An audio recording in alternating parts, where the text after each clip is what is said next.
Directory and Windows 2000 Kerberos, and later on the next track we're actually going to talk about encrypted file systems. I know the web page actually said distributed file systems, but that was kind of a typo between D and E.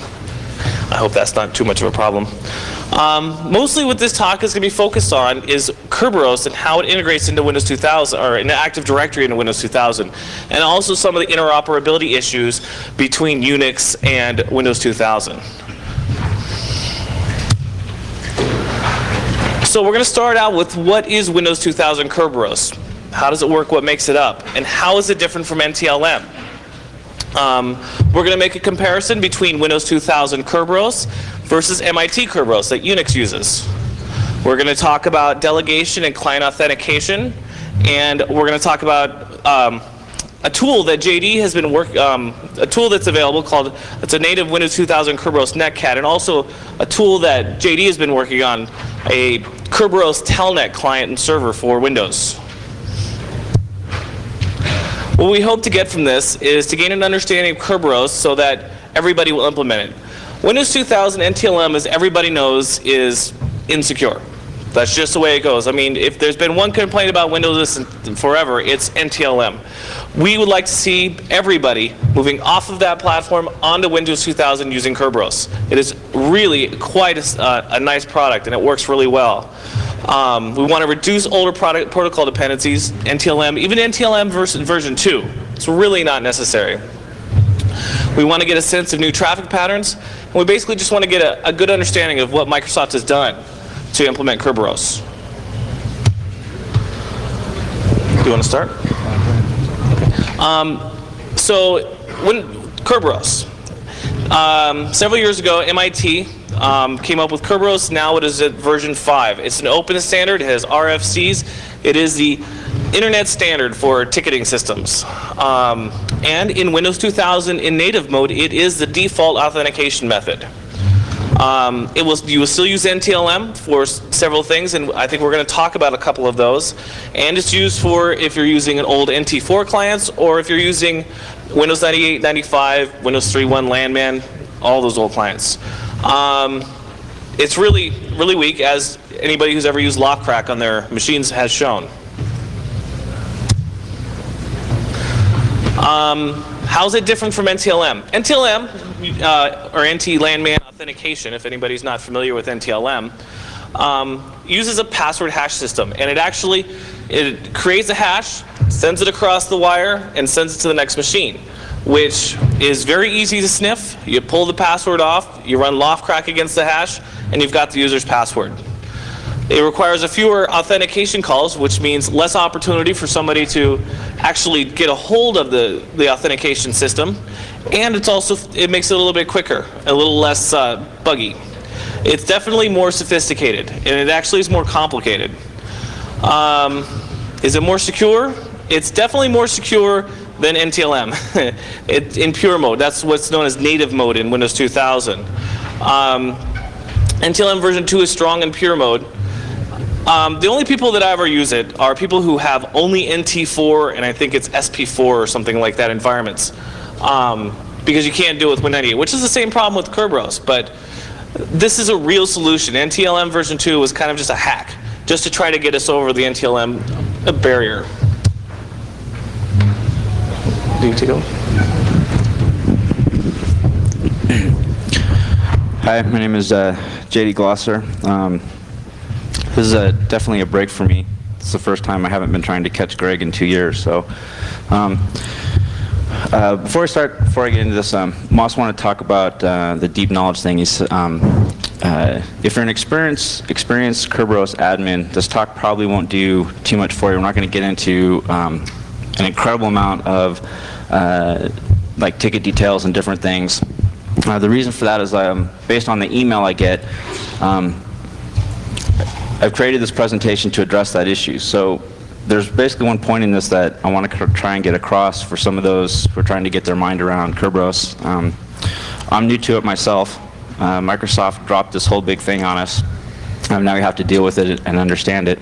So this just kind of represents my effort to work with it, deal with it. I hope it will be very beneficial to some of you.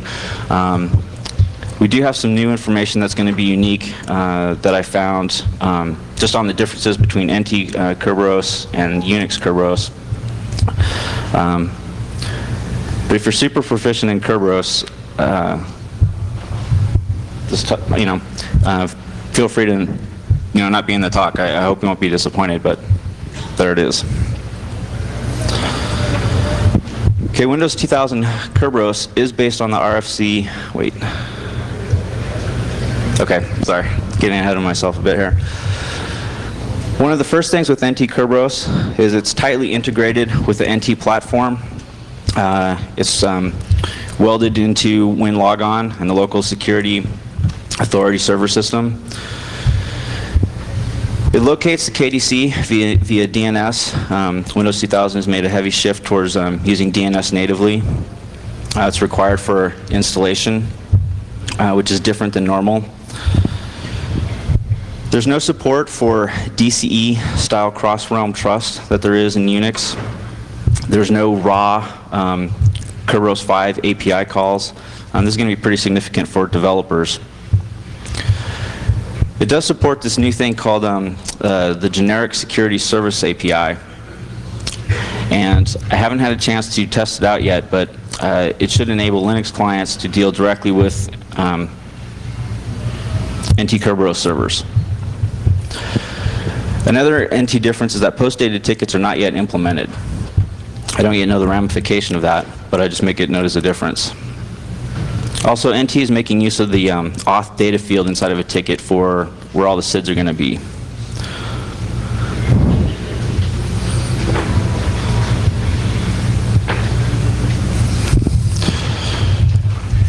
All right, Microsoft's version is based pretty heavily on the RFC 1510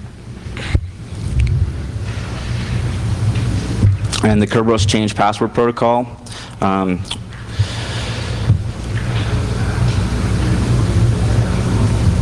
you have anything you want to say on TK init? Okay. Other than, supporting PKInit means that it will be. So it supports PKInit, which I don't know how many people actually implement Kerberos on Unix, but that's how Kerberos sessions are started on Unix. So basically, it's what drives the interoperability with Unix.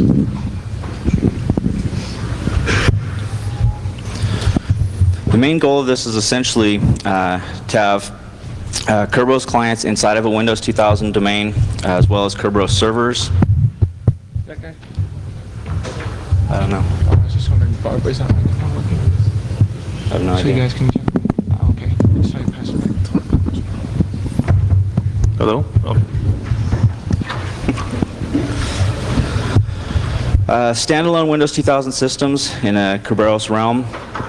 When this is the case, we'll be defaulting back to NTLM, and we're all right back to where we started.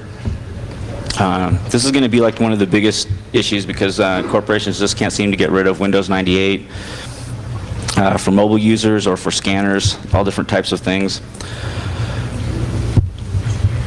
You can use Kerberos as strictly as a resource domain, which maps to the old style Microsoft resource domain, as well as a simple account domain. However, the big thing that we're all hoping for is NTD Unix integration will be smooth. This is really important to me. I imagine it is to all the rest of you as well. I have yet to see this though, so I don't know. As we'll talk about, as we'll show in the class, they have gone through many different scenarios of trying to make Unix integrate well with this. And like I said, although I have never seen it, the technology is there, and we'll be going over that.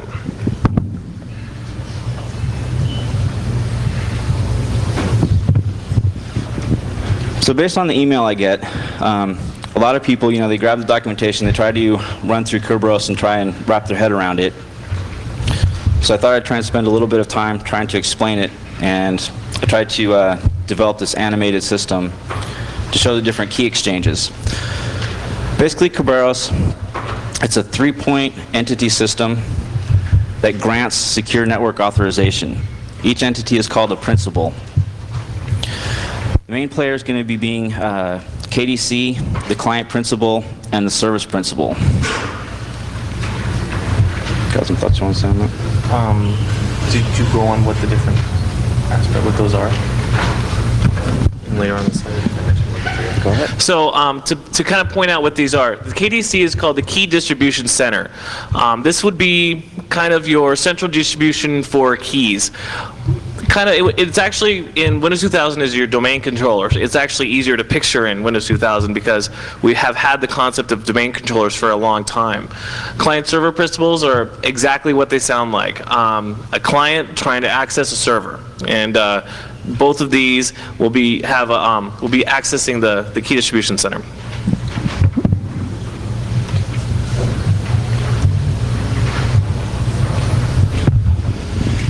Okay, the biggest new thing is that Kerberos is a ticket-based system, and it's basically based on two concepts. One is a network entry, and the other is a service usage system as the main concepts involved. It also has this notion called a realm, which maps really pretty neatly over to an NT domain. A realm is basically all of the database that is protected by a KDC, which consists of the users, the service names, and their crypt key, results in a realm. So anytime you have a KDC, that list of names consists of the realm.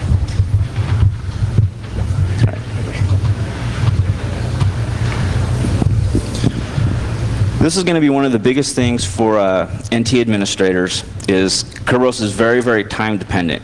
NT administrators have never had to worry about this issue before. Some security savvy admins who watch their logs a lot are pretty good about keeping their servers in sync so that they can trace logs across different servers.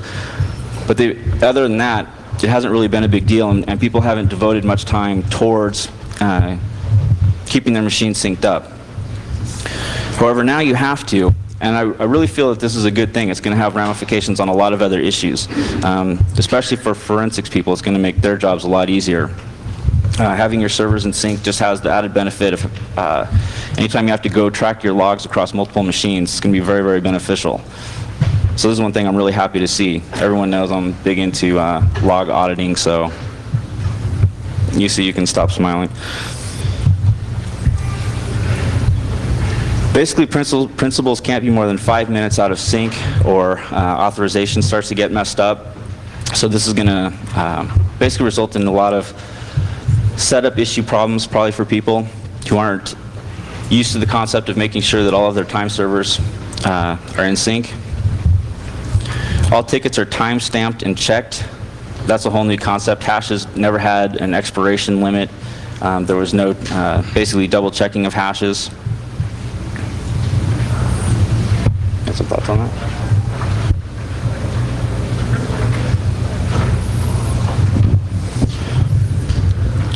Okay, for me, this was probably one of the biggest slides, was just noticing the difference of where Windows 2000 differs from MIT. Now, I realize that there's going to be some Unix implementations out there that have a better integration than this, but this is just based on what the standard is. Windows 2000 is much more tightly integrated than raw Kerberos for Unix. Unix has different applications that they actually use for logging on, logging off. Windows users just log on, log off as usual, whereas Unix users had to run kinit, kdestroy. Unix didn't have this concept of domain membership that Windows 2000 has. But that is contrasted with Unix's curb5 configuration file. One big difference is that in Windows 2000, all of the services that ship with Microsoft do authenticate with Kerberos. So this is a pretty good thing. It's a good deal in that it really ensures that all the passwords going across the wire for the different services of Microsoft are encrypted. Now, Microsoft, as far as I'm aware of, and the services I've seen, don't do any encrypted data yet. They just do encrypted authentication. I hope to see that change, because what I really want to see is servers that are Kerberos aware that do data encryption as well. Basically, NT handles this through the Service Control Manager, which is different than how Unix handles it. Unix deals with saved keys from what's called a key tab. I think you have some comments on that. Key tab? Oh, that's fine. The key tab is just basically the Unix is kind of the cache. Something special. Before you go on though, one thing I do want to mention is that he was talking about, though it does encrypted authentication but doesn't do encrypted data. Windows 2000 does provide a way to have both encrypted authentication and encrypted data. As somebody pointed out to me earlier, you can actually do Kerberos over IPsec. So you can create, inside your intranet, you can use IPsec to encrypt all the data that's going back and forth and use Kerberos to actually do your authentication. As everything that I've seen, now, I said, as a side thought, I hope people don't feel too distracted by this, but I set up IPsec, and it was pretty fluid, and it used Kerberos, and it's not like I even had to do anything special for Kerberos to use IPsec. It was just integrated quite well, so that is a very, very reasonable way to have that kind of system.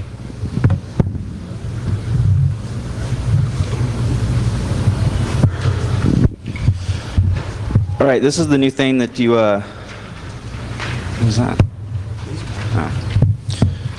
All right, this is the new thing that you really have to come to grips with as an administrator, as an NT person. You've never seen this before. And that's the Kerberos ticket and the different things that it contains.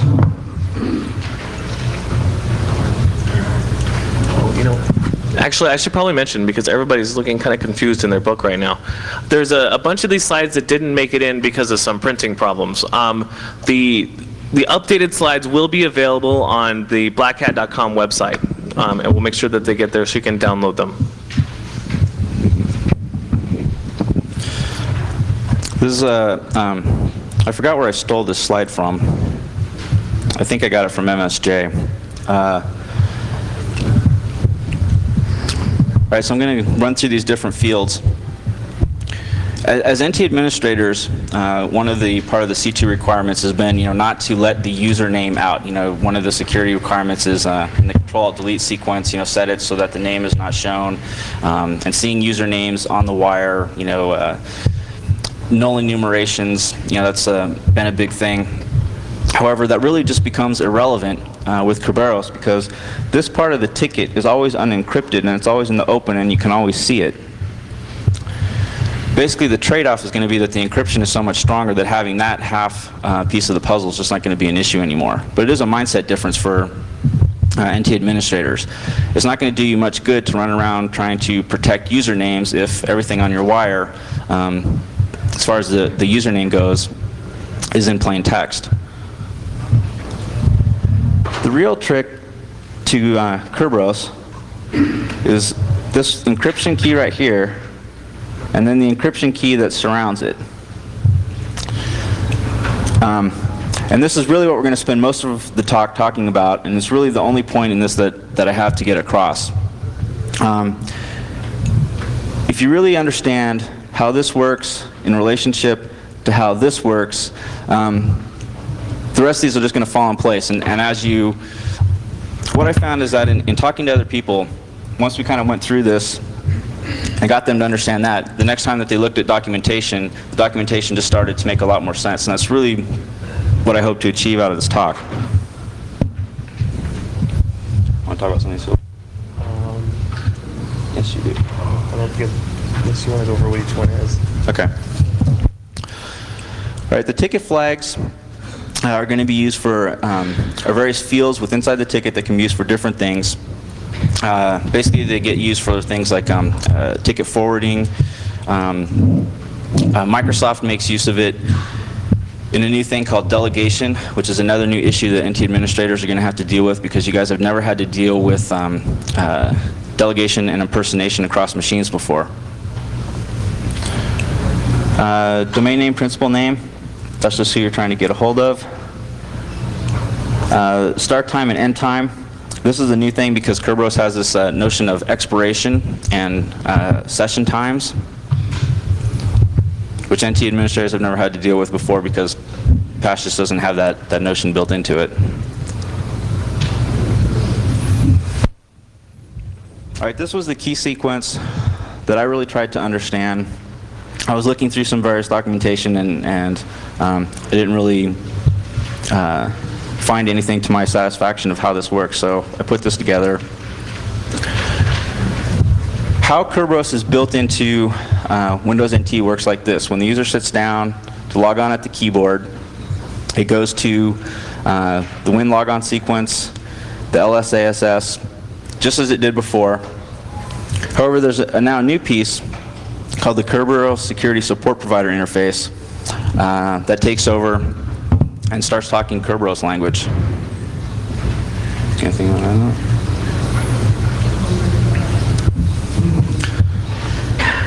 The important thing about what that KSSPI does is this. It takes the password and turns it into a one-way hash, which becomes the client crypt key.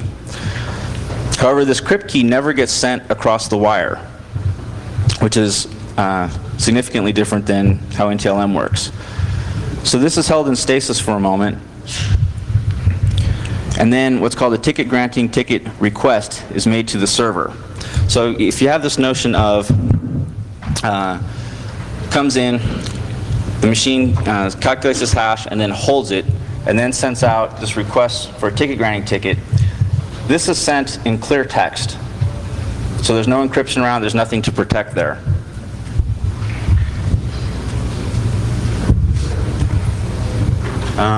This diagram just represents that crypt key being held. Now he's going to go talk to the principal KDC.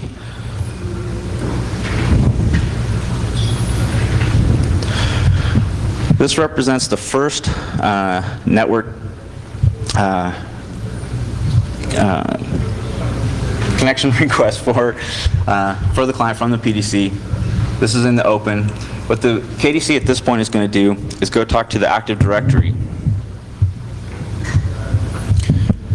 It's going to search the Active Directory for the name that was in that ticket. And basically, it's a two-part list. It was what the Active Directory stores is a two-part list, the username and the user's crypt key. The KDC does not actually have the user's password. It just has this crypt key. Then the server also has its own personal crypt key that no one else knows about. For anybody who has investigated Windows 2000 Kerberos, their documentation actually calls the crypt key the long-term key. So if you start reading it and you see that, that's what they're referring to.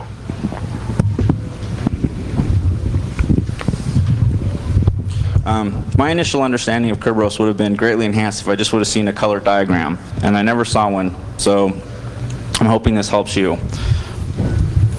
I did this first slide, and you'll see that the next ones get a little better, and that's because I had some great help from Dale Coddington, who was just much cooler at animation than I was, so these get better. The thing to notice about these session keys is, at this moment, you just saw those two things that slid across. They were all part of the same network datagram. So we're on our second leg of the trip. This has been held in stasis. This crypt key and this server crypt key were used. And what was wrapped inside these things is essentially, going back to that ticket, the encrypted key part, is what's a session, or what are called session keys. The yellow represents a border because that session key was locked with that. I'm going to go back to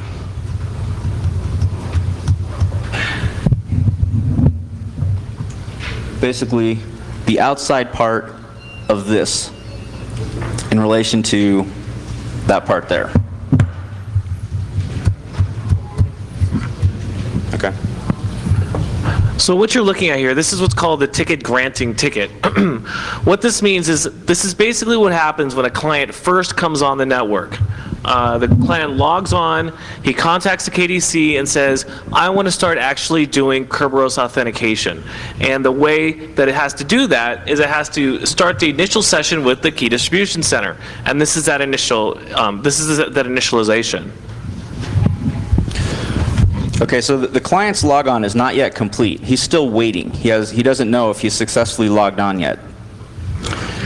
The only Active Directory interaction that this piece has is that the lookup mechanism for these two things was used and obtained.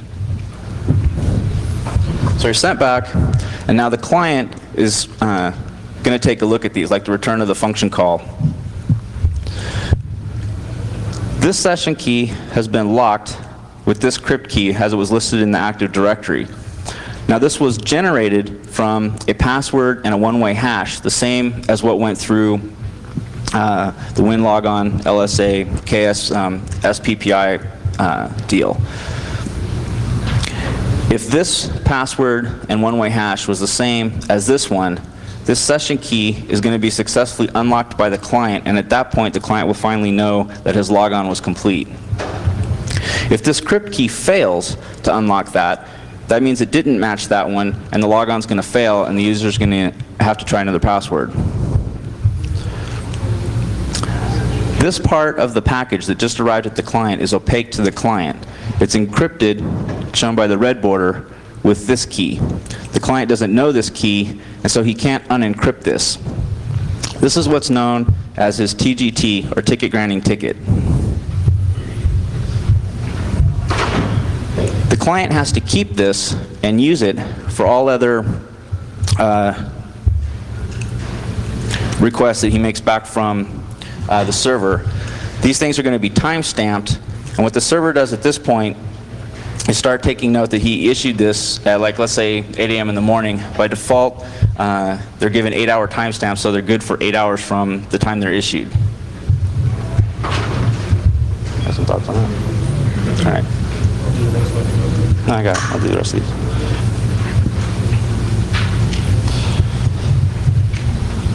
So the main next point is that eventually the server is going to want to make a request of something. So the server's got basically these tickets that he's going to send back with encrypted again in two different parts. The server, since it has this red key, can unlock this box and check that this ticket granting ticket hasn't been tampered with, and he knows that it's from the one that he sent over here. It also verifies with what's in here. Okay. Oh, go ahead. Excuse me, are you saying that the request is actually encrypted or is it just signed?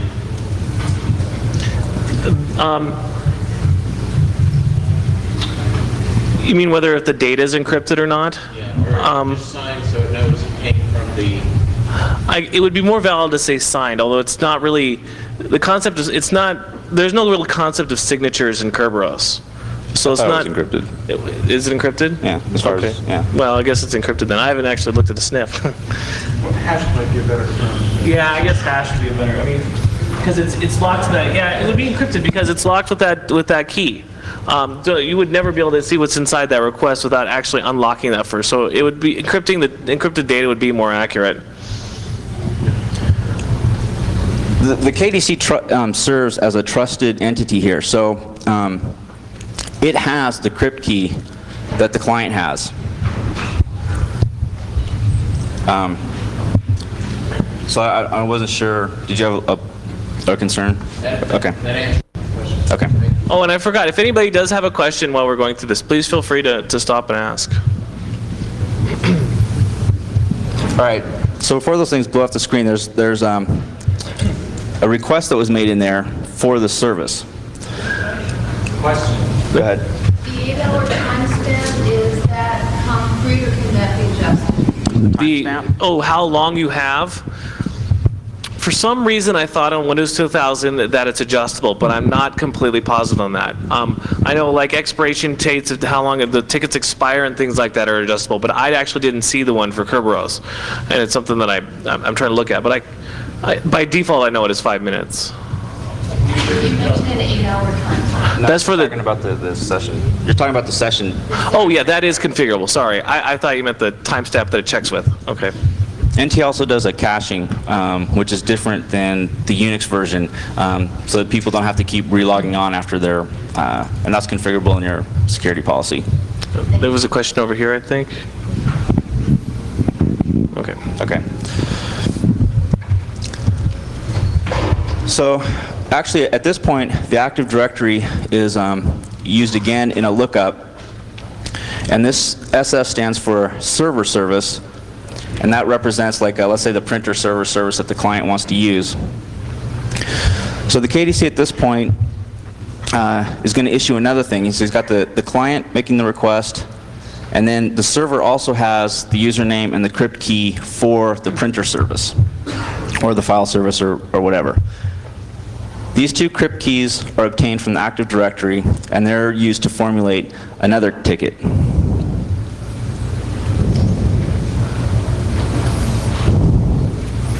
Thanks to Dale for the much nicer slide there.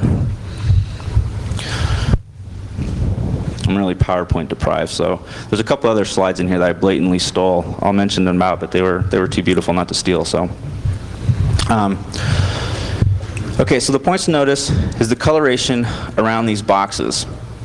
You got them being locked with the crypt key again, pertaining to the client, and now you've got this other ticket that's encrypted with the key for the printer server. So again, this part of the ticket is opaque to the client. He can't do anything with this. But what he does do is he can unlock this client session and obtain this red key that's in there.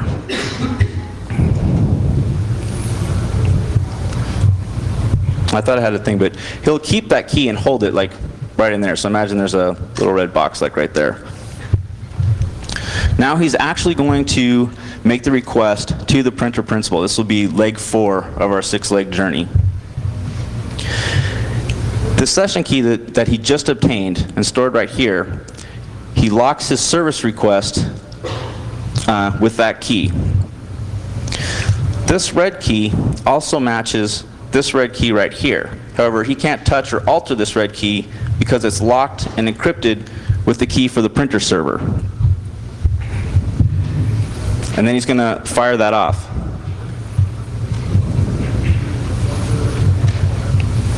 The printer server's got his key, and he's ready for a request.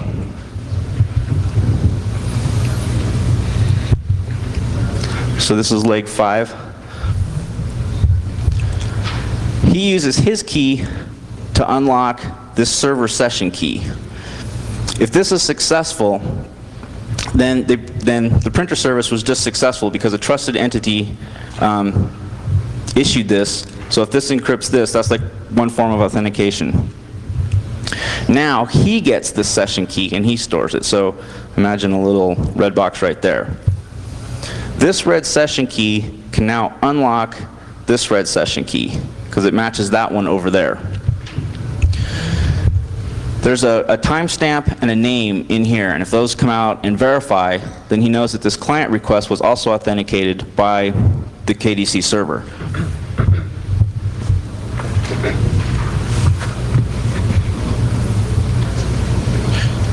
Okay, I guess I show these being unlocked. So there's one being unlocked. If that was successful, then he'd be able to use the red key to unlock that one. So one thing to notice with this, as we said before, the hash is never sent across the wire.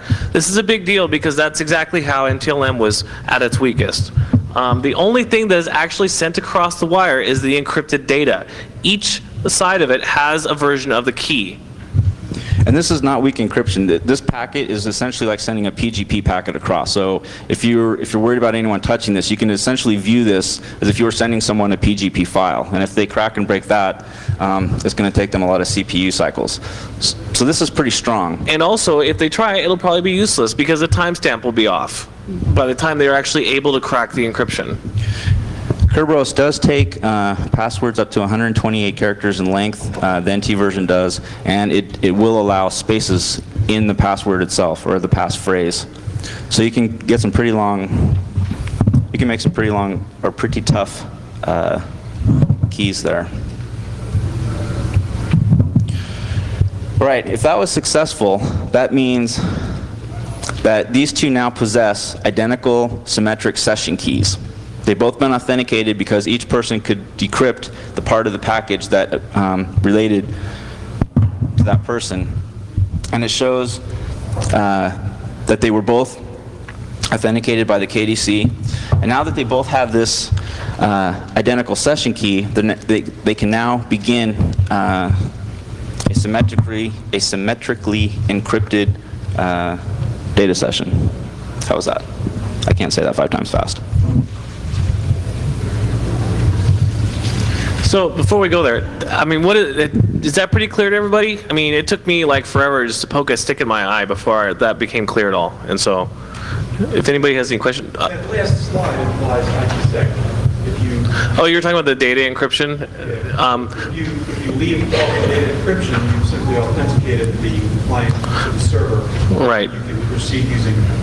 To say that data encryption is more Unix. Unix is the one that actually uses the session key.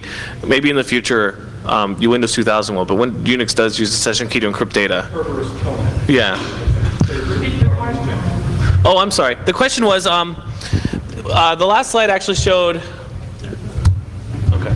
The symmetric keys will now be used to encrypt data between those hosts, which is actually something that Windows 2000 doesn't support, because it does not support Kerberos encrypted data passing across the wire other than the authentication. Like I said, the authentication all is encrypted, but the data flow after that is not. Like I said, you can use IPsec to encrypt data, but it's not really using Kerberos to do that. Unix does support Kerberos and to do that, and the tool that JD made, the Telnet client, would basically do this function. It will use the session keys to encrypt the data. Yeah, IPsec will do this, but this is at the application level. This has nothing to do with IP protocols. This will work over any network protocol. There was a couple other questions. Yeah. Is it possible to just real quickly talk down the steps of what happens, just a recap, the authentication? The ones we just went through? Sure, we can do that again. Okay. Go ahead. Verbally. So you kind of need the pictures, because I needed the pictures. That's why I say that. Let me see them. Maybe going over it a couple of times will help. All right, we don't want to do that. Basically, what's going on is the client principal, the server that's trying to connect, and he wants to make a print job. It makes a request to the KDC and says, I'm trying to connect to a very specific server. I'm trying to print. It then sends a request off. Where's my request? Oops. Oh. Oops. Oh, well. So it sent a request, including with the ticket getting ticket, saying exactly what it wanted to accomplish. The KDC sends back this setup here, which is basically 2 copies of the session ticket. One encrypted with the server key and one encrypted with the client key. The client unencrypts the key, and then it has a copy of the session key. It uses the session key to encrypt the service request. Does that make sense so far? Okay. It then sends back. It has this part right here, the part in purple. It doesn't even touch. It doesn't. Oh, I'm sorry. I'm really bad at this. Right there, if you notice, right over here, this client machine, all it has that data. It cannot do anything with it. This is actually, once again, for protection. If it could get access to this session key, it could actually, what would the word be? Masquerade, or basically you could hijack the session if you had access to it. But only this server right here can actually unlock that. So it keeps a hold of this server key, session key, attaches it to the session request, sends it across the wire. As you see, we have the session request encrypted with this session key, and it has, as over here, and it has the server session key, which has been locked with the server key. Unlocks it so that it actually gets a hold of that session key, and then it unlocks the session request. It can then verify. Also, what else it also does is it checks the timestamp. Inside here, this has been timestamped with the client principals, the time on that machine. It checks it, sees if it's within the 5-minute boundary, and if it is, it goes ahead and accepts the session request, and they start transferring data back and forth. Is that clear? Okay. Okay. My question, part 1, work within multiple time zones. Within multiple time zones? I have. And also, probably Linux network like Windows NT, Unix, We'll start that question over again. I'm trying to understand how Microsoft implementation of Kerberos actually work in an environment where you have different flavors of Unix. Right. Right. We will actually, so he wants to know, what his question was first of all, what happens in different time zones? The answer is, I have no idea. I've actually never even thought about that, and I've never tried it. The other question was about interoperability and how Windows 2000 really does it. And actually, we will actually get to that a little bit later, and we'll show some signs, some You want diagrams to of send that. us an email? I'll try and answer that for you and shoot off. Oh, it's GMT. Oh, okay. So timestamps are GMT. So there's no issue. That makes sense.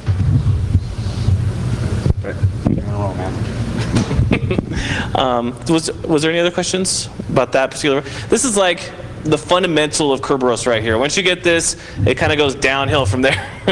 So. Still one other question. Okay.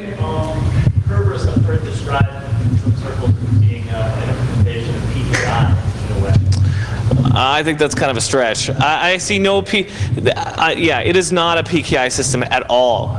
There is no public key used. There's no generation of multiple keys. It is very much a symmetric key system. Yeah, you don't have to deal with certificate revocation. That's one of the reasons why it's more scalable than a PKI system. It's totally different than that infrastructure. It's extensible, and it could include PKI, and some people talk about that, but I don't expect to see that for a while. People are still just trying to get this into service. You can only use this in a domain environment? Domain environment, like what if I was just using standalone servers? I could still do this. Actually, you can use you can interoperate with like Unix using standalone servers, and we'll kind of go over that as well. The question was, do I have to have set up a domain, or can I use standalone servers? And I'm not sure I fully understand the question, but when we go further into how it interoperates, maybe you'll get a better idea, and I'll get a better idea of your question. This was another slide I had to put together just for my own benefit, because I kept hearing this thing that Kerberos was scalable, and I didn't get it. I didn't see where that it was. And for the first authentication, it's actually more processive intensive than NTLM. For like one printer service request, NTLM is a lot faster. You can see from here, NTLM consists of 5 network trips. The client will make a request. The server will generate a challenge. The client has to respond with that hash. The server is then going to pass through to the PDC. That would be 3, 4, and 5 coming back with the challenge, and it has to go back. And this is the system right here. So one request is going to equal 5 network trips. 20 requests is going to equal 100 trips. It has to do this exact same sequence every single time it wants to touch anything on the server. If it needs a file, if it needs a printer.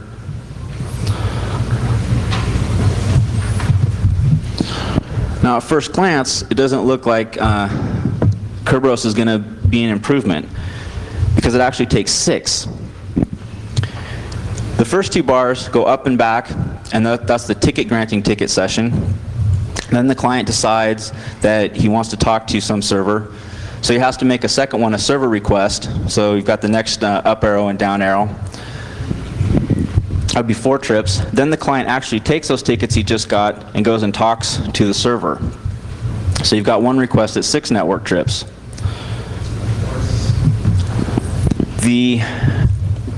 Where the improvement comes in is that the client never has to do that again. He doesn't ever have to talk to the KDC again, at least for the next 8 hours.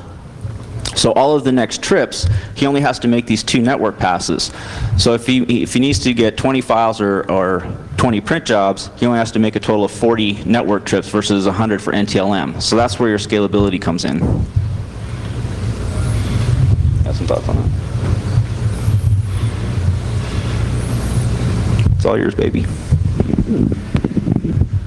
Okay, so now we're going to talk about the whole how clients are used. Oh, I'm sorry, go ahead. One of the scalability questions, I guess, is the KDC. Will all main controllers access the KDC, or do they have to go back to the primary KDC in your network? I'm sorry, ask that question one more time. KDC. Yeah. In this Windows 2000 environment, do the client requests have to go to one KDC in the network, or can all the domain controllers do the authentication for it? You have more than one KDC? What's that? Can you have more than one KDC? I believe Not in a single realm. So Only one per realm. right, but I think that each Active Directory acts as a KDC. Just like a regular domain controller. It's just, yeah, it does all the standard stuff that kind of the way you expect domain controllers to act. He asked basically, what role does the domain controller fill as far as a KDC? Does all domain controllers act as a KDC? And the answer is yes. I want to talk about the fact that BDCs don't exist anymore. So with Windows 2000, the concept of a primary domain controller and backup domain controllers was just thrown out the window. We only have domain controllers. This is for scalability, speed. There was far too many problems with replication not happening correctly. Using a backup domain controller was just not the greatest idea in the world. So this kind of makes things a little bit smoother. Oh, go ahead. What type of DNS record is used to represent the KDC? You mentioned that it's bound. I don't think it actually is. I don't think there is I've never seen a DNS record for Kerberos. Now, I haven't looked at Kerberos in DNS, and it's been a long time since I've done DNS. Windows 2000 DNS has a server record, which is... Does it use a server record? Okay, then it uses the standard server I use record. it for finding the names when you go to join. Everything. Oh, all right. So it uses the server record. That's a new one for what is it? Bind 8126. Well, it has to be in bind to be able to interoperate. What's that? It's a new RFC. It's the latest version. Yeah. I mean, I've heard the server record before. It was new with the whole new bind 8 stuff. What options are there for availability? What I'm hearing, it sounds like a KDC is a single point of failure. Yes, KDC is a single point of failure. Absolutely. His question was, basically, is a KDC a single point of failure? And absolutely. Unfortunately, whenever you have an authentication system, you will always have a single point of failure. Yeah. We okay for now? Okay. All right, wait, I have one. Oh, yeah. I just want to comment on the slide, just so everyone knows. This slide and the next couple of slides, we blatantly stole from a program manager in Microsoft. He was listed at the back. He just set up this beautiful slide, so I just want to let everybody know that. Okay. I think, we're too far back. Oh, you're second. Sure. Okay. All right. So we're going to go over some issues, client issues, and how they work, interoperate. This is an example of when a customer wants to have non-Windows clients use their Windows 2000 accounts to use Kerberos authentication. And if you notice, we basically have our Unix workstation and we have our Windows 2000 server.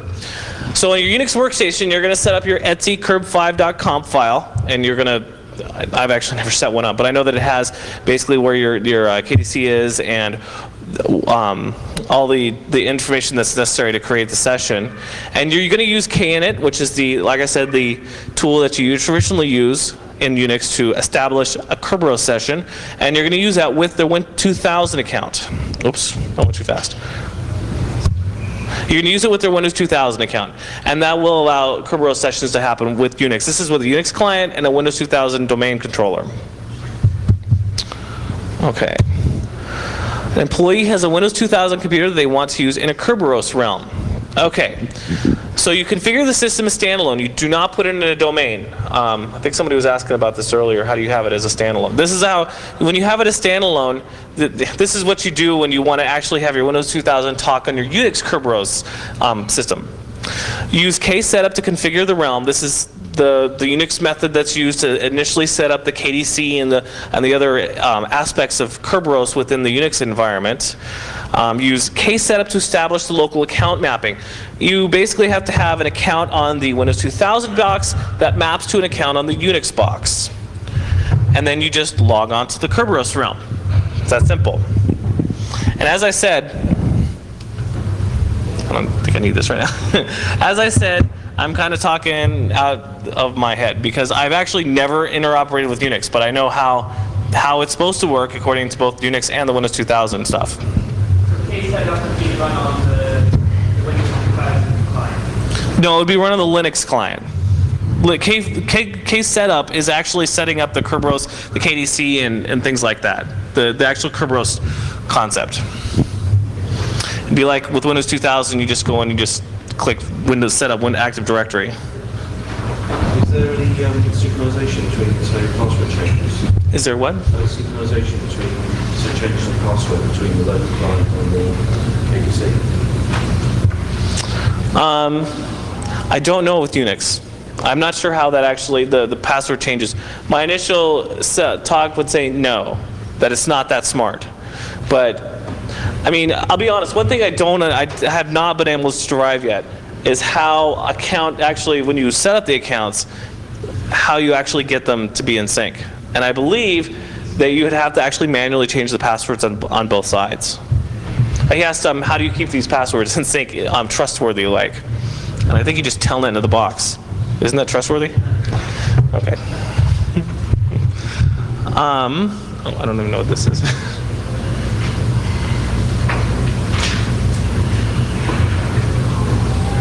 Okay, let's move on. Okay, so, cross-domain authentication. All right, so most people who have a Windows 2000 environment have multiple domains, I would guess. How many people here use multiple domains in their Windows 2000 environment?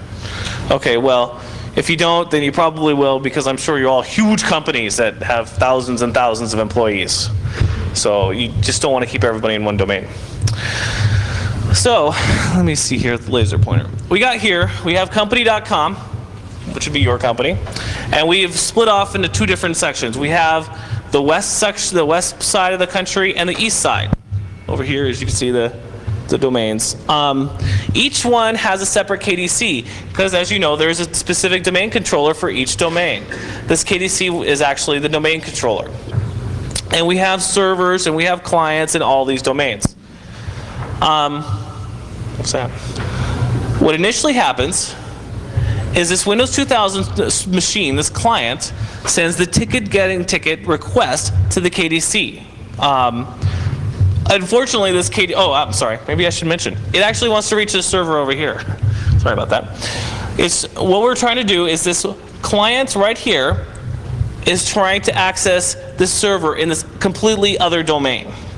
And as you can probably guess, this server is not in this KDC's global catalog. Actually, it is in the global catalog, but it's not in its realm. So it sends its ticket ticket up to the KDC, and that KDC replies back, searches its realm, its database, and doesn't find anything. So it sends what's called a referral ticket back to the server. And what this referral ticket says is, I am not the KDC for that server, but you want to send the actual request to this server. That machine does a lookup and then verifies where that server is, and then sends the ticket again to the correct KDC. But it's passing through that KDC, right? It's not actually passing through it. It's referring it. It goes to the KDC in the first place, asks for the server. It says, I don't have it, so here's a ticket, a referral ticket, and it just directly goes to the KDC itself. And then it gets the correct, and it gets the ticket. And then it can start establishing that session. One thing, Just one note is that one thing the Kerberos ticket does is it keeps track of, as it goes like this cross realm, it keeps track of the realms that it traverses. sorry, go ahead. I need that. One thing Kerberos does is in that ticket, it keeps track of the realms that it traversed to get to its final point. So if this were extended to include a third one, you would actually, the final KDC would actually track back and know that it went to that one, to that one, to that one. So there is a path that's followed, and the KDC can choose to reject that path if it chooses, but it is a recorded track of events of how it got there. Recorded in the ticket. Right.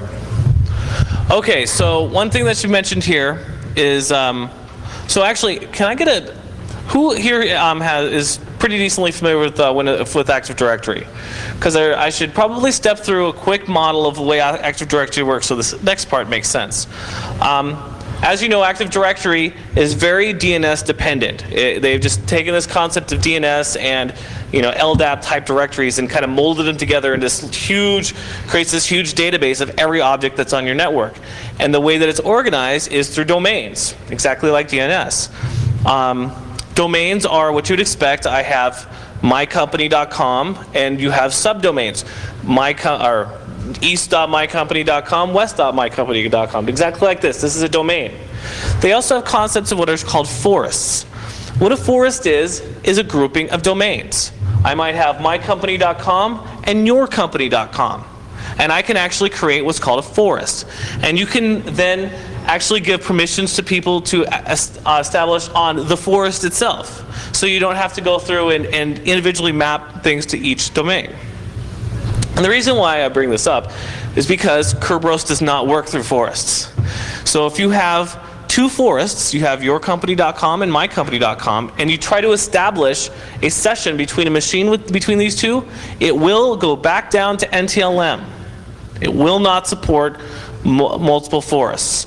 And the reason this is because what the KDC does to try to establish, to give it its referral ticket, it looks in the global catalog.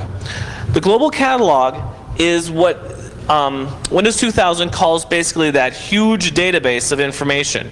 It looks in there, finds the server that you're looking for, and then sends the referral ticket to that server. If it can't find it in the global catalog, then it doesn't work. Now, only domains share global catalogs, forests do not. Hence, it will not work through forests. It's really important because you won't. One of the big problems with Kerberos on Windows 2000, while it's very slick and it incorporates really well, you never know what the hell is going on. At least with Unix, you know what's going on. You establish the KNet, you watch it happen. It just happens. And if you're not paying attention, all of a sudden you're using NTLM and you had no intention of doing so. And especially with Forest, it's something you're going to do over the internet, because it's usually two different companies. And that's definitely someplace you don't want to be using NTLM. Now, I don't have a solution to this problem, so go ahead. It looks like it's unnecessary bandwidth in trying to employ the source client, trying to why can't KDC? It's like DNS, if your partner DNS doesn't know the answer, it does a query for you. Why can't KDC do that? Well, this would be doing what's called a non-recursive query at this point. And the reason, actually, because of load of the KDC would be the reason why. DNS, for example, and he asked why are we basically why doesn't the KDC itself make the request to the next KDC and then move on behalf of the Windows 2000 professional machine there? And I would say the biggest answer is because of server bandwidth. DNS uses UDP and it's like that. It's fast. Kerberos ticket transaction isn't the fastest thing in the world. And this amount of bandwidth that it's used is only used once, because from that point on, this transaction between these two machines have no interaction with the KDCs. Yeah.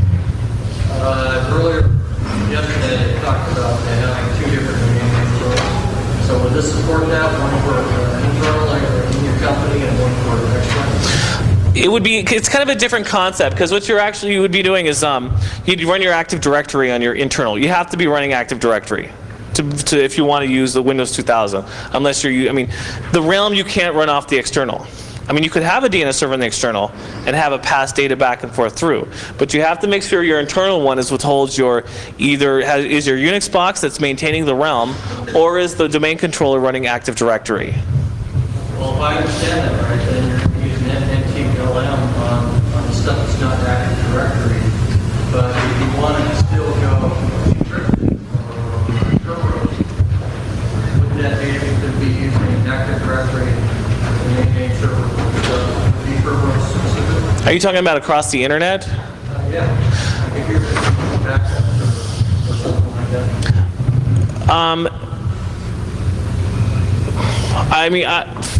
That's tough. I don't know if you could actually do Kerberos across the internet like that, just like blatantly with any company out there. Do IPsec encapsulation. Well, if you're doing IPsec encapsulation, you're creating a tunnel. And at that point, you're kind of making your intranet. So the problem with what you're talking about is this entire network would have to be on the internet. For that Windows 2000 professional to be able to establish a Kerberos session, it has to have full access to the machine on the internet. So the firewall itself would block any real Kerberos traffic between it and the internet, unless you use IPsec to another network. Does that make sense, or am I not understanding the question? Okay. Okay.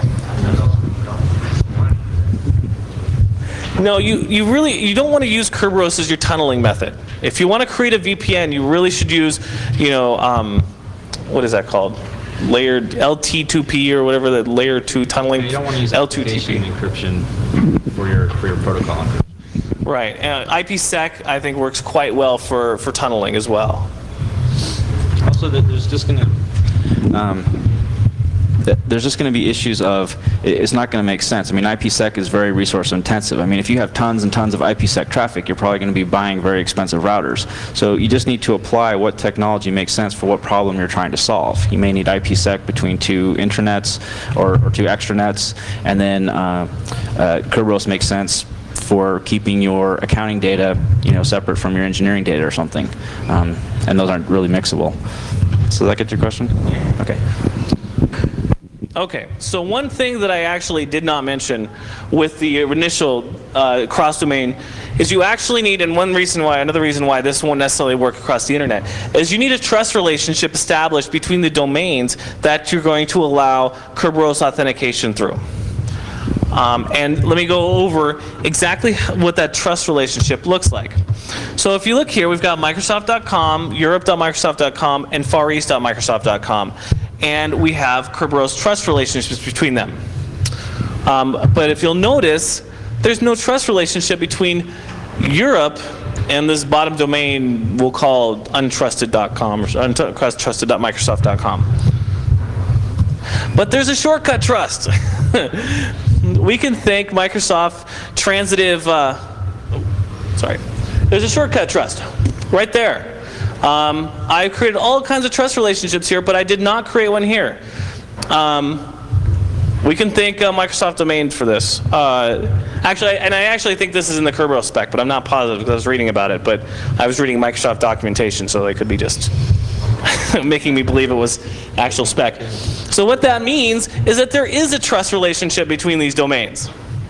This is another thing you have to be very wary of, because it's all possible that you didn't really want this trust relationship to exist, but it does. And this helps in administration a lot, because otherwise you'd have to have this domain trust this domain, you'd have to have this domain, and you end up with this huge network of trust, which gets a little complicated. By allowing this pass-through trust, it kind of simplifies your authentication, your administration, and I think that's a good thing, because wherever you have complicated administration, you're going to have a problem with you're going to forget something.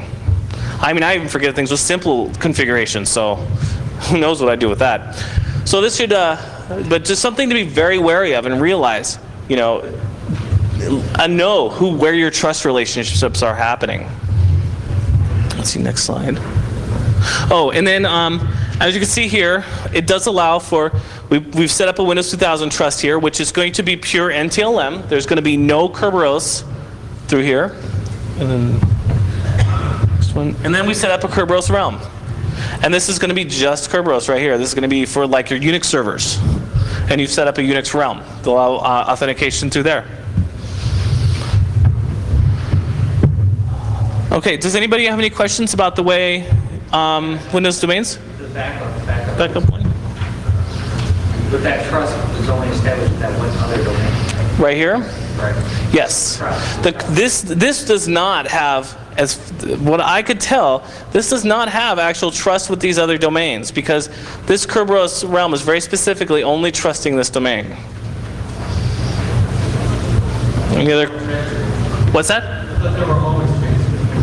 Well, see, like I said, when I read the Windows documentation, it kind of implied that there was a Kerberos standard for that. I haven't done this.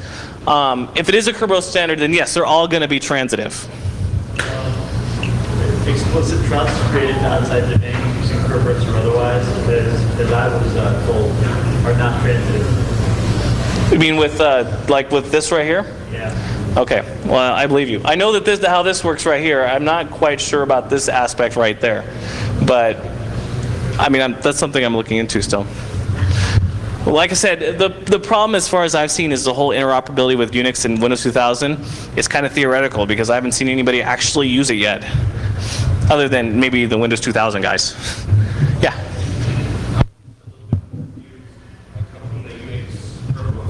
Okay. Going back to one of your earlier points, there is no cross-realm authentication possible in 2000. There's no cross what? Cross-realm authentication possible with doing what Kerberos realm doing cross-realm. The question was about cross-realm authentication. And yes, you can do cross-realm authentication. It's cross-forest. But I'm just saying if you had KDCs in each of those subdomains. You will have KDCs in each of those subdomains. That's how it works. So there is cross-realm. There's cross-domain, but there's not cross-forest. And that's the problem. You have to understand what the way. Yeah, it's a play on words. A forest, like I said, is a different. So it's a different. The problem is you got to separate. What they're looking at as domain is domain and subdomain. So you have Microsoft.com. Well, if I had Sun.com, but I wanted to have everybody, have one person actually be the administrator for both Microsoft.com and Sun.com, I would create a forest. Does that make sense? But between Sun and Microsoft, I cannot do Kerberos authentication. Because the way Active Directory works, the Active Directory actually doesn't have a global catalog for Sun. User all and Kerberos realm is Microsoft.com or your Microsoft.com. And then my GPT, my create ticket is going to have, that's my identity. If I want to access the printer or, Far East or some other places, Right. then I'm going to have to cross them. Yep. And that'll work fine. Okay, so using Unix KDCs with Windows 2000 authorization.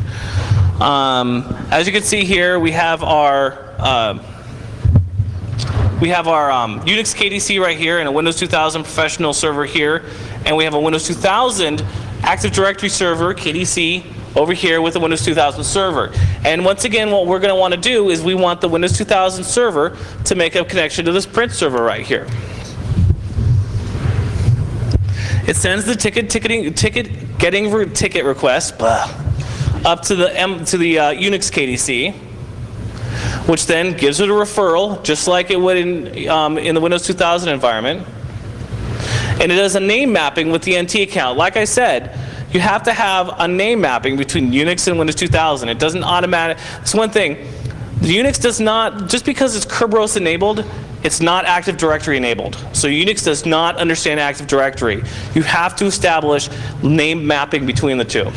So it checks its database, does a name map, sends the ticket back, okay, and then it sends the authentication, and it just starts working.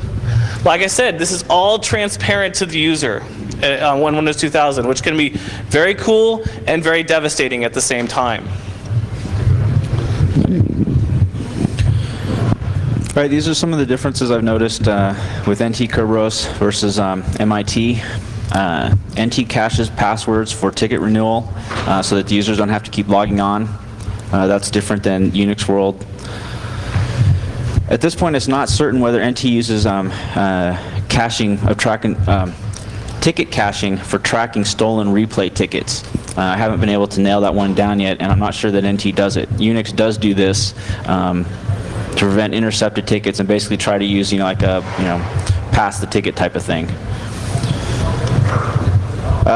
The other big thing that I'm concerned about is Microsoft doesn't support segregated Kerberos services like MIT does. You can't split out the AS server with the ticket granting server into two separate servers. We're going to talk about what those are.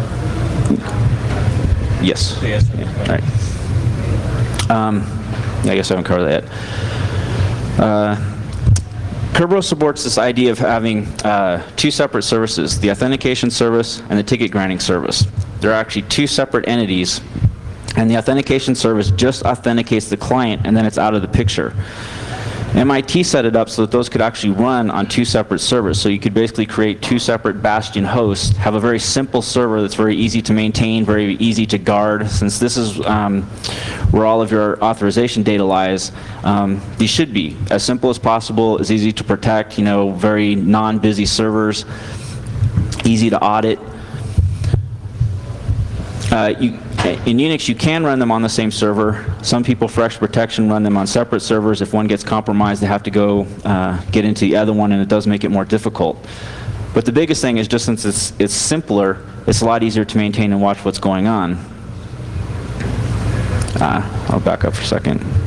I have a slide on this coming later, but Microsoft mixes these together. They run, both of those services run on the same box. You can't separate them out. Also, on a Microsoft new PDC, there's over 30 services running, so you have an incredibly busy server. It's going to be very difficult to make Bastion hosts with this, and I personally have a problem with that. One of the reasons I bring this up to you guys is you guys do have purchasing power, and one thing Microsoft is good at is that they do listen to customer requests. So if enough customers, talk about this and want this, you will see it happen. Another brand new thing for NT administrators is delegation. Kerberos under NT supports full delegation. NT4 did not do that. I have a really hard time saying Windows 2000, and Windows 2K is like this whole big thing, and I really hate saying that. So if you hear me say NT, I mix them up a lot. To me, it's still NT with just new stuff. And so I'll try not to confuse you. But under Windows 2000, you now have the ability to delegate a client's credentials across several hosts and have one server make requests to other servers on that client's behalf using that client's credentials. Now that has a lot of implications for you as an administrator because NT4 did not have this capability. If NT4 servers never stored the user's credentials or the password, so an NT server could never authenticate a user to another server. However, Kerberos solves this problem with ticket forwarding. We're not going to talk about ticket forwarding today, but with ticket forwarding, since the server is able to basically impersonate the client fully, it can travel around the domain as that user. Now this is really useful because when you set up your ACLs properly, then clients will only have access to the things that they're supposed to have access. However, it does require you to start tracking the stuff and know what's going on. People who have e-commerce sites with different databases here, a Visa database here, some file databases here, and your developers start making use of impersonation, it increases the security, but you're going to start seeing users show up in your logs. So it's going to be different. All right, so it didn't exist before. It's a new management task that you're going to have to be aware of. There's going to be a new way that you're going to have to look at your logs. The big pro of this is that it really does help control proper ACL usage. If a client makes a request, let's see. If a client makes a request, like let's say this is IIS, and this is part of the service, your e-commerce service that the client's trying to get to, and he makes a request here. The server's going to impersonate that user. The yellow represents an incoming client request. The red represents the server.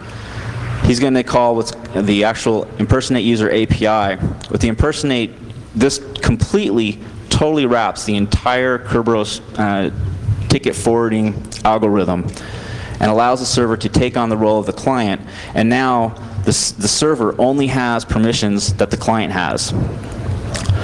So it's not possible for the server or for the client to have access to more things than what he was granted. If a strong enough account is compromised, this can be dangerous because it's just like compromising domain admin account. The con is that it can get out of hand. If it's not properly controlled, you can have users going all over the place, because it does have some problems there. You got some, all right. All right, one thing I wanted to do, and I will have these available online, I learned from some of the other speakers that this just didn't go over well because you couldn't see them, but with some packet traces, I went through and I documented some actual Kerberos packet traces so you can see the traffic patterns, and I thought it came out pretty cool. For me, when I want to look at the diagram, I want to understand the traffic that's running underneath my network. So I realized if I put these up on here in the slides and went down, most of you people wouldn't be able to see it anyway. So if you're interested in it, if you go to this URL after August 7th, that's when I get back, there will be a package there and you can go through it. And if you go through and read it and then run your own net sniffer, it should start to make sense to you, this new traffic that you'll be seeing when you install Active Directory services on your network.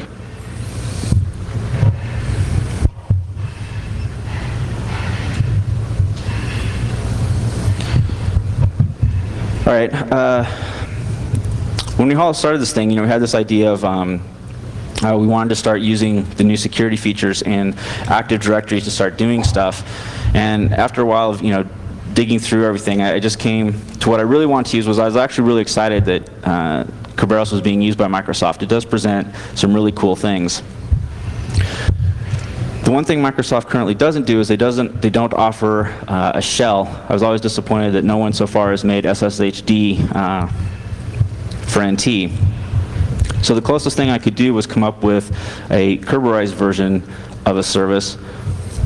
While the Microsoft services all have built-in ability to do authentication, most of them aren't configured to do data encryption across the wire, and there is no remote shell data encryption that I'm aware of, maybe. So anyway,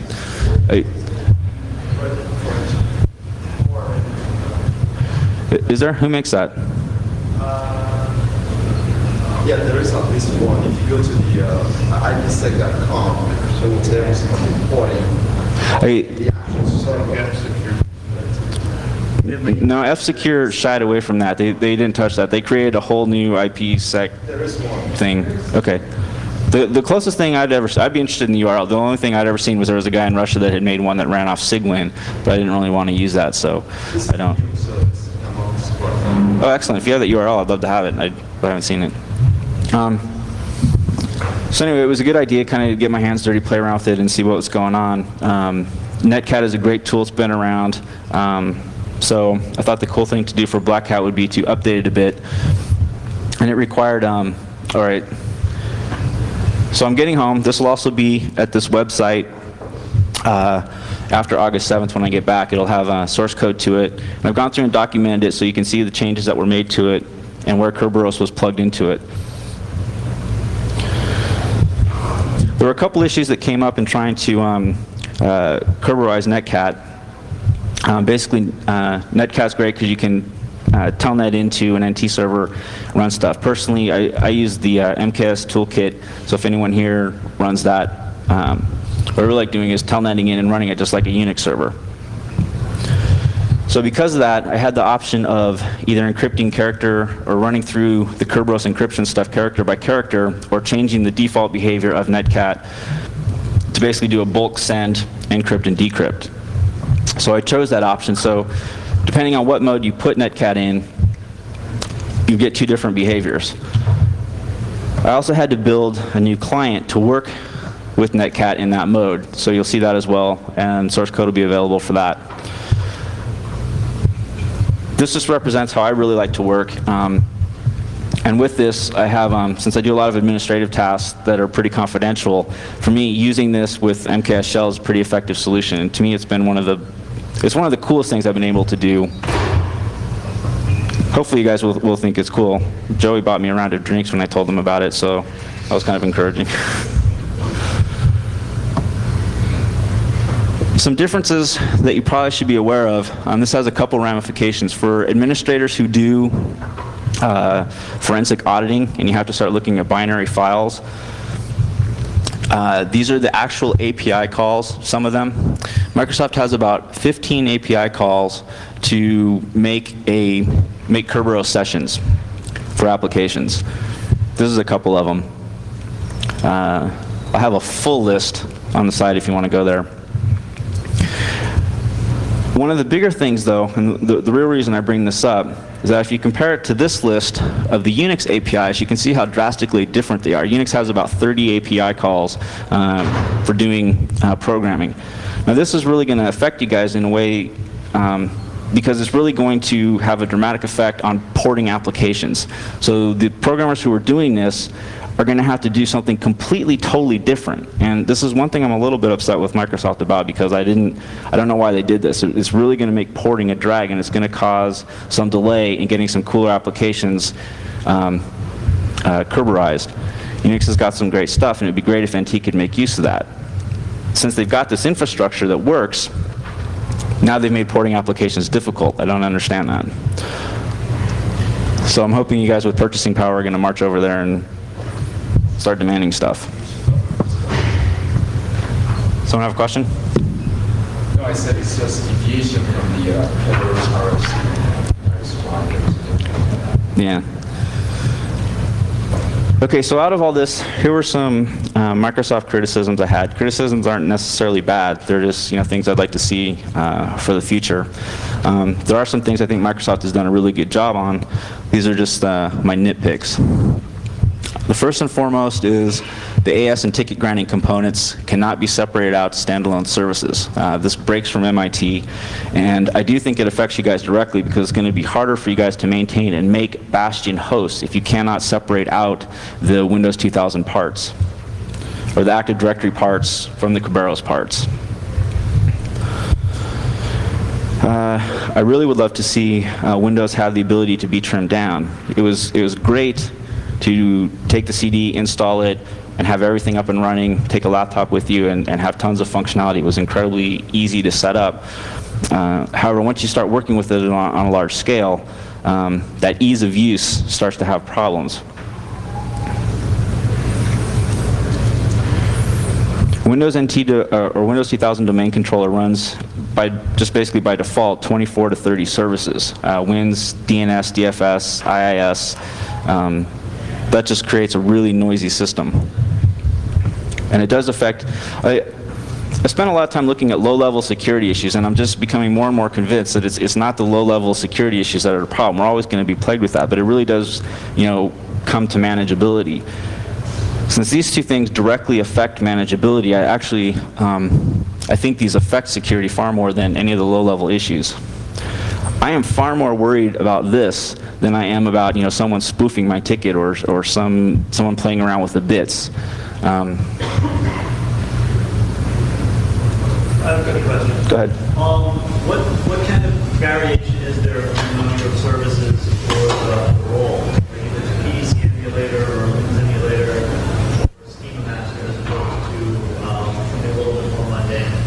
I haven't even heard of those things. Active Directory, you mean within Active Directory? There is no difference. Oh, sorry. The Active Directory, he's asking how many service variations there are when you have a Active Directory take on different roles, for instance, being a certificate authority or depending on what kind of services you have in your domain. Is that what you're asking? Well, no, there's in any Active Directory there's 5 special server types. Schema master. Yep. And Do those they don't affect what services you're running at all. All they affect is basically the database, the global catalog, and the schema catalog. Wow, so even Well, if you run Wins, then they'll have a Win service, but that's not necessarily. I mean, that's more of legacy support for Active Directory. If you're running native Active Directory, then you won't have that stuff. Okay, I also have a criticism for users and buyers. Some of you guys here in the audience have incredibly...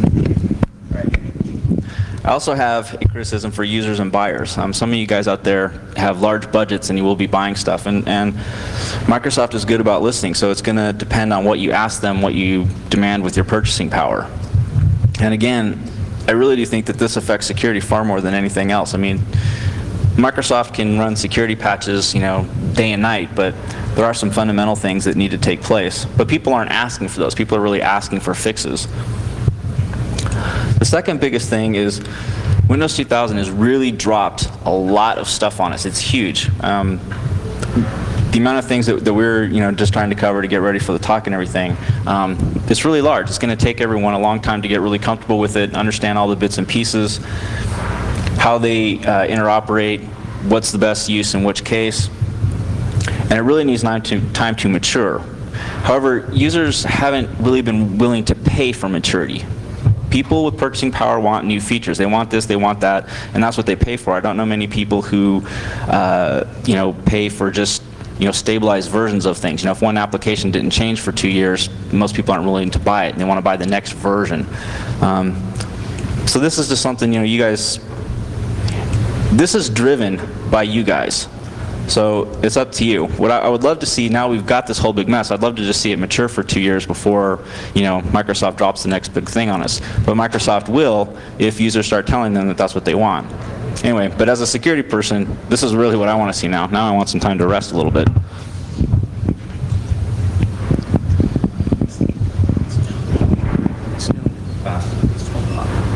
Wow. All right. Hey, it's lunch, so if people want to go. So why don't you break off and then start and finish this up when we get back? All right. What should we have left? You can pretty much skip my notes. There you are. Thanks for coming. So we have the next part of this session. We're going to finish up with the Kerberos and answer any questions that you have about Kerberos, and then we're going to get into the encrypted file system.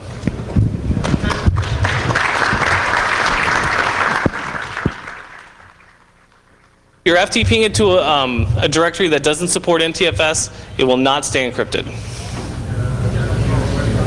I mean, it will just automatically decrypt it for you. As I said, the operating system does all this nice stuff for you underneath the hood, which can be kind of cool and can be kind of bad at the same time. And this is one of those examples. Although, another example, if your user then copies this file, the encrypted version will be encrypted, or the copied version will be encrypted as well. So and I really hammered on this for probably about 3 or 4 days, just trying to find some way to move the file, copy it, rename it, I could delete the file, but I could not accomplish a way to read the file.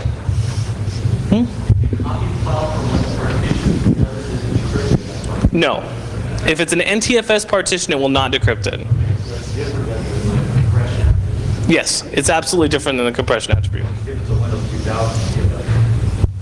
Right, that's a good point. NT4 does not support encrypted file system because it doesn't support the whole key structure. I mean, that's one thing I guess we're not really getting into this, is how, to really get the fullest understanding of this, you need to understand how certificates and public keys exist on Windows 2000. And this uses that infrastructure. All right. If you're on a computer, a different computer than the other computer must be trusted for delegation. So if basically you're trying to read a file on somebody else's computer or on another computer, but you do have access to it and you have the key, you will not be able to read it unless the computers are set up to be trusted for delegation. Basically what this is in Windows 2000, it is the method how it passes private keys around or allows private keys to be used on multiple computers. By default, private keys can only be used on the computer that it's stored on. But when you turn on this trusted for delegation, it can be used on other computers. It's a real sticky subject to use something like that. And before you turn delegation on, you should make sure it's something specifically that you want on. Okay, so the concern is backing up. If I move this into a non-NTFS partition, how am I going to be able to back up my data and keep it encrypted? Microsoft came up with a solution specifically using the Windows 2000 backup system. You have to use either the Windows 2000 backup tool or any tool that uses the APIs provided by Microsoft. So any backup system that says specifically made for Windows 2000 will support this.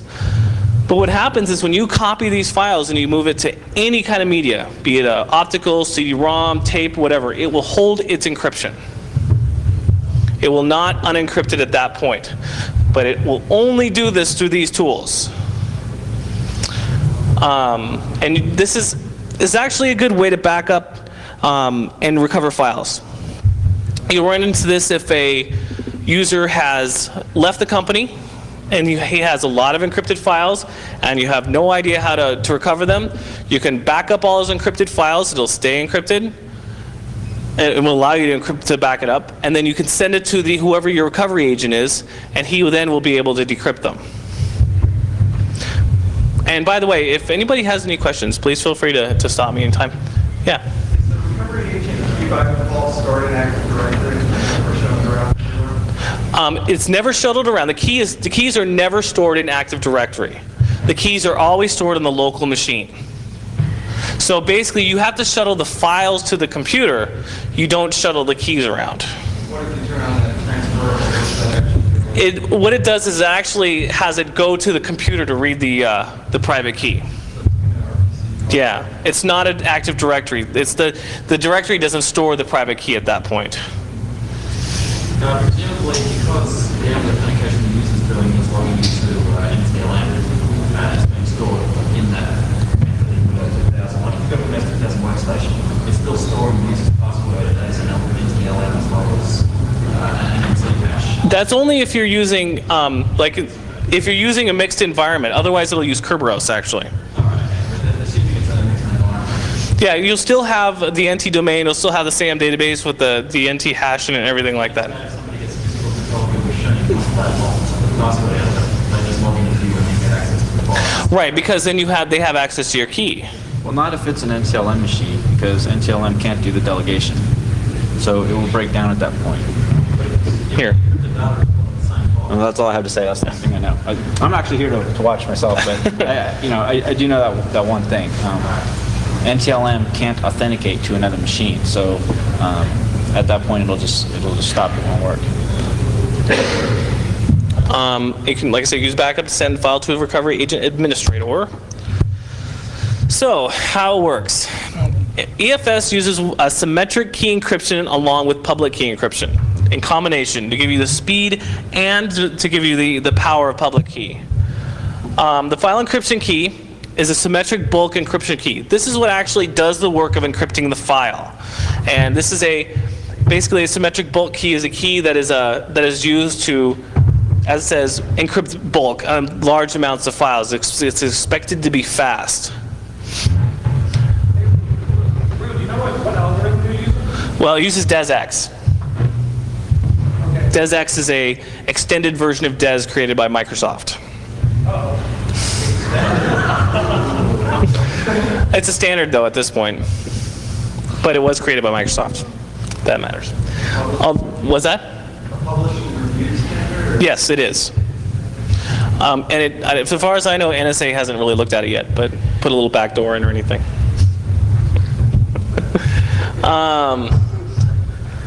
So the way this works to be secure is you use the file encryption key is basically a nice bulk encryption key, but then it takes that file encryption key and it encrypts that. And it actually encrypts that using the user's public key. Now, that particular algorithm is RSA. In case anybody's interested, it uses the RSA-based encryption algorithm for its public key access. So it uses the public key and encrypts it. At that point, and then the encrypted version of the FEK, the encrypted version of the FEK is then stored with the file and is unique to each file. Okay.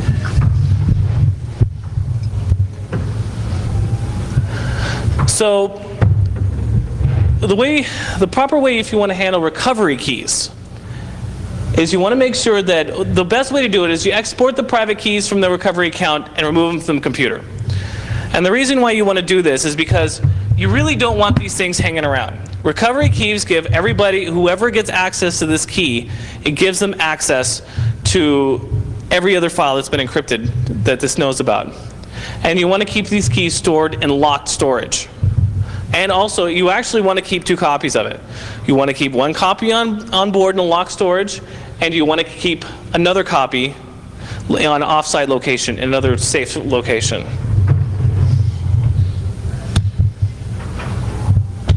Okay. All right, so I'm going to actually draw a diagram now up here. I'm going to show you guys exactly what an encrypted file, well, not exactly, because it's just a diagram of what an encrypted file looks like. It takes 2 keys. It's actually made up of up to 3, up at the very least 3 parts. This is the actual data that you're looking at. And the FEK creates what's called the DDK. This is one FEK. And this is the other one.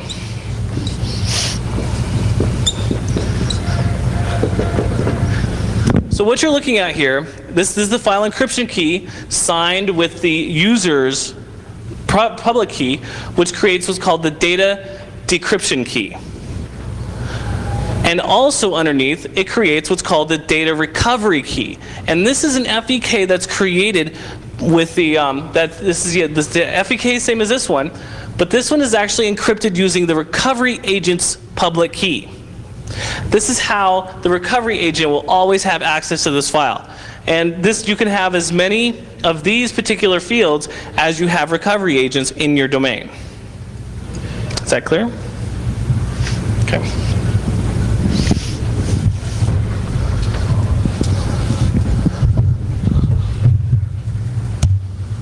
Okay, so the main components that make up EFS are the crypto API, the EFS service itself, the EFS driver, and the EFS file system runtime library. Let me kind of give you a drawing of the way how the components interact.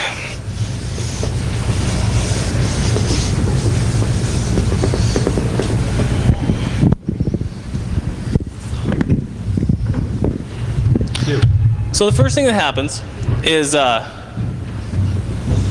have an application. In every situation that I've used, the application is Windows Explorer. Windows Explorer makes a call to the Win32 subsystem that sees that it's an encrypted file. And it first sends things off to the EFS driver,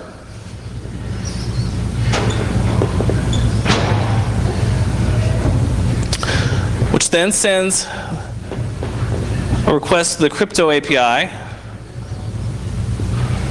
which then sends a request to the RSA base provider. What also happens is this actually makes an IO manager request. Let me see if I can get out of everybody's way.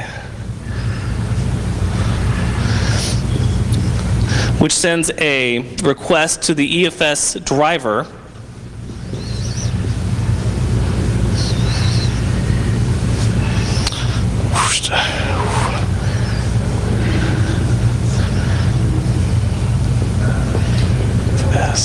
this is the runtime library.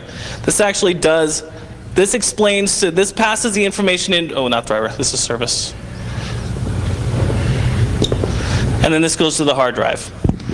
So what's happened, oh, and by the way, this is all user mode up here, and this is all kernel mode. They try to keep as much as possible down in the, up in the user mode, obviously, as it's much safer there. So basically what happens is app calls the Win32 call, which then sends it down to the IO manager. The IO manager sees that it's actually an encrypted file, sends it down to the, well actually IO manager sends it to the NTFS driver, which sees it's an encrypted file, sends it to the EFS driver, which then starts replaying with the runtime library. The runtime library acts as an intermediary in the kernel mode to the user mode for the EFS services, and actually does the encryption, the decryption, and all the other services like that. The EFS service, of course, makes the actual call to the crypto API to actually come up with the keys. The keys get passed to the runtime library, which, like I said, does the encryption. All of this gets handed back up the stack and back to the app. Now, that's kind of a quick overview, but does that kind of make sense to everybody how the initial layout of that works? Okay.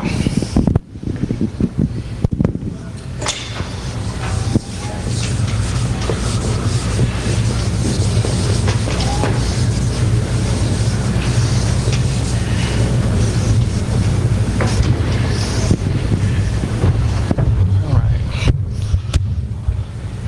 So the Crypto API is an interface for crypto operations in Windows 2000. It is the API that does all crypto operations. It creates the public keys and private key pairs. It hands it to the certificates. It does all the work. It's used to generate the file encryption keys and then the public key pair that is used to encrypt and decrypt the file encryption keys. You have to use Crypto API. You cannot replace it with anything else. I've heard rumors that it'll change in the future, but I don't know anything about it.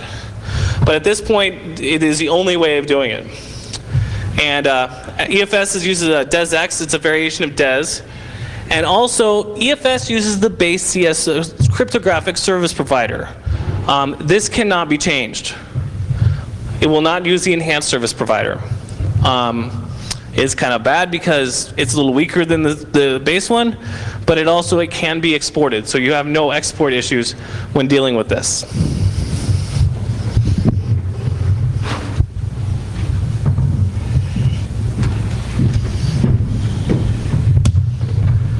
The EFS service calls Crypto API to generate the file encryption key. This produces, like I said, the data decryption field and the data recovery field. And the runtime library is called by the EFS driver, reads, encrypts, and saves the file to disk. One thing to remember about this, you never have to worry about. Well, let me back up for a second. As many people are probably aware, one of the biggest problems when dealing with encryption is the memory, the page file. Because things end up in the page file unencrypted, it is possible, not highly likely, but possible that people can access that memory file and actually read all your stuff. Now, they solved this problem with the file encryption keys by using non-paged pool memory. So it will never actually be paged. So you don't have to worry about that happening. But encrypted files are sent to the page file. So one thing you can do to actually prevent any kind of issues is to have a policy to clear the paging file every time the computer turns off. This is done in group policy.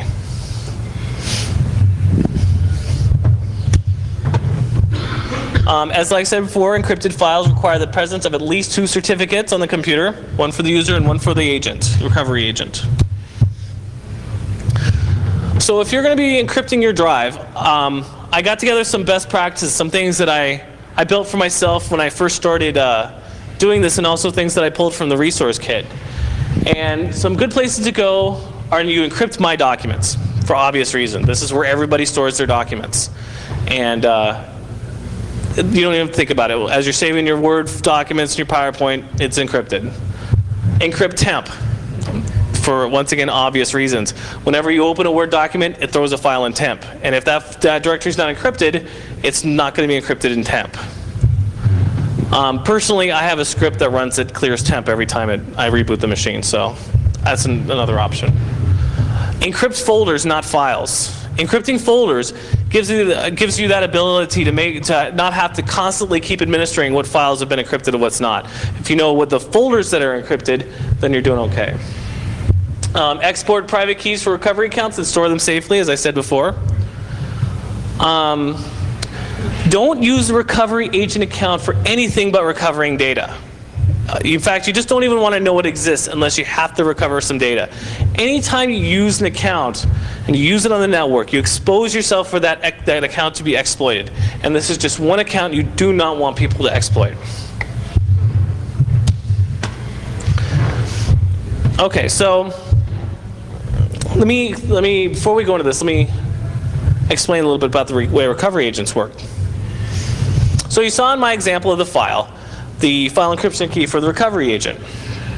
Well, one thing Microsoft recommends is that you don't keep the same recovery agent for very long. You rotate through them, make another account be the recovery agent, and such. The problem is, go ahead. Is there any problems with working remotely? You're not connected to the PDC? No. Well, if you have the file locally and you have everything, no, because like I said, the certificate and the key are stored on your local machine. So there's no. Well, if you had to do recovery, it would be a little bit different. It depends. If you have the recovery keys on your machine, then it's not a problem. But if you don't, then you have to import the keys. And I'll actually talk a little bit about how to import keys. It's kind of a certificate services thing, but I think we could probably touch on it to give you an idea how that works. Okay, so if you were to rotate through agents, and recovery agents, you take away the certificate from one agent, and then you move on and you give it to another person, you still have that public and private, that private key in that certificate, which you should keep. Because otherwise that recovery agent cannot access, the new one cannot access files that were encrypted with the old recovery agent's key. So what will end up happening is you'll have a lot of files out of date that you can't encrypt anymore. So you want to keep them archived. You don't want to destroy them. I was trying to figure out how you would do this and how you would keep track of them. And the best way I could think of is with dates. Basically, you have a recovery agent from this date to this date, and you put that on the floppy disk that you store it on. You say, this recovery agent worked from this date to this date. You look at the date in the file, and you know which key you need. When you actually save the key to disk, it encrypts the key, which requires a password, because it uses a password to encrypt it. Was that clear about the recovery agents for everybody? Okay. Never rename the RSA folder. You'll find the RSA folder in your path. It actually stores all the keys there. And if you rename it, then EFS will stop working.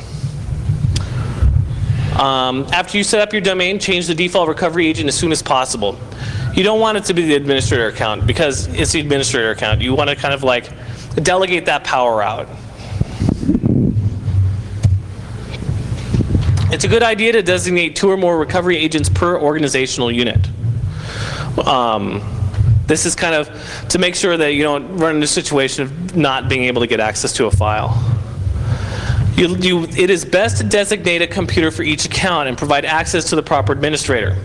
Have the computer set up and have it used for nothing else.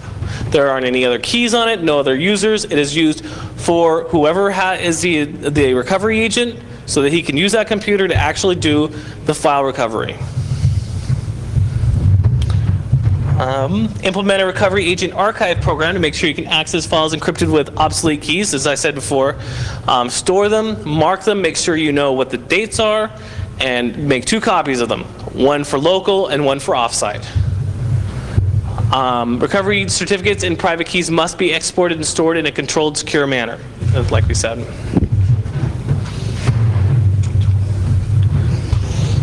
Hurry. Oops, that was it. There was something else. Oh yeah, so let me go over real quick. Make another diagram for you.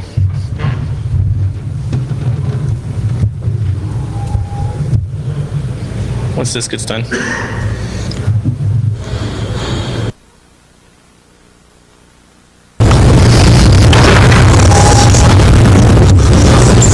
They have both attached to the crypto API.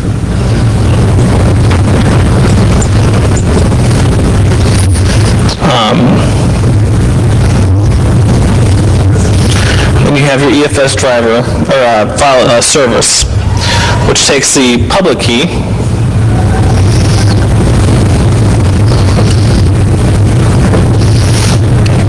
and it attaches these 2 keys together, comes down here, crypto API creates the 2 FEKs, comes to the EFS service, which then attaches each of those 2 headers. Here's the actual data you're encrypting. Passes the data to the EFS service, which then actually uses it to encrypt the data. So this is, once again, your DDK, and this is your DRK. And this is the data.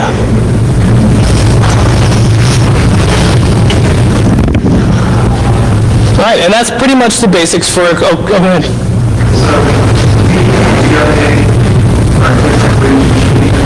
They're actually different for each file. Your certificate is different per user. Right.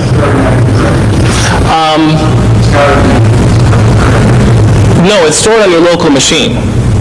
Or it's located here, right, I'm sorry. It's stored in the certificates folder. If you go in, if you bring up the certificate snap-in for Active Directory, it's actually stored there. The certificate, but not the private key. And you need the private key. So, for instance, if I was a recovery agent, I would have to, and I'd have the private key stored on a floppy disk. I would go into Active Directory, into certificates, or in the snap-in. Has everybody used MMC snap-in? It's kind of a cool little tool. And you right-click on the certificates, and you say import key, and you just point at that floppy disk. And then you can import the keys, and at that point, you'd be able to recover the file that had been encrypted with that key.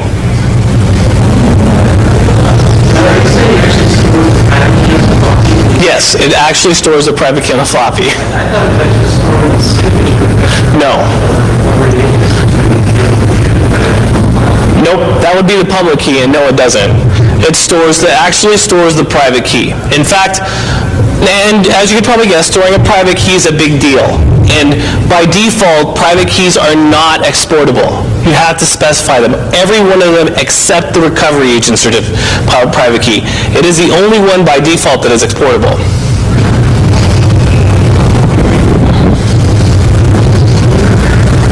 Anybody have any other questions? Okay, well, thank you very much. If you have any questions about Kerberos or any other questions about encrypted file system, our email names are on the slides, so feel free to contact us. And thanks for coming.